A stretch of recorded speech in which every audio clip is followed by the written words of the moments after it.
Kelebihan orang dulu batu bisa lubang deh kari itu lubangnya tak sebentuk kari di sana tuh. Assalamualaikum warahmatullahi wabarakatuh. Nah, konya sana batu batikam yang kita cari yang patangko yo panjang mencari kilo lah ditutui sarang galo-galo.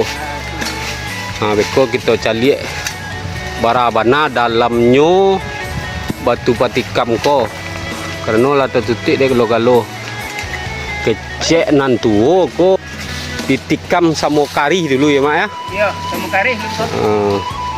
Jadi batu tuh panjangnya kira-kira semeter 20-an lah. Di tuh lubangnya sana kita cari dakian beko. Kok sejarahnya beko minta tunjuk wak ka datuk. Itu kok cari ukurannya panjang dulu kayu yang kali masukan tuh Pak. Tuh. Berapa panjang tuh? Semeter setengah kita ukur beko sana. Para dalamnya tu dek talang dek sarang galo-galo ya kok.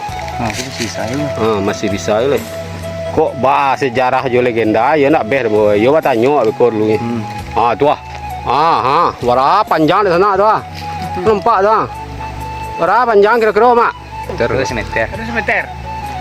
Ya nan jaleh yo pakai meteran maknya sana. Gua belah pakai perasaan. Kalau orang-orang kurang perasaan, enggak nemu diceritakan kenyol.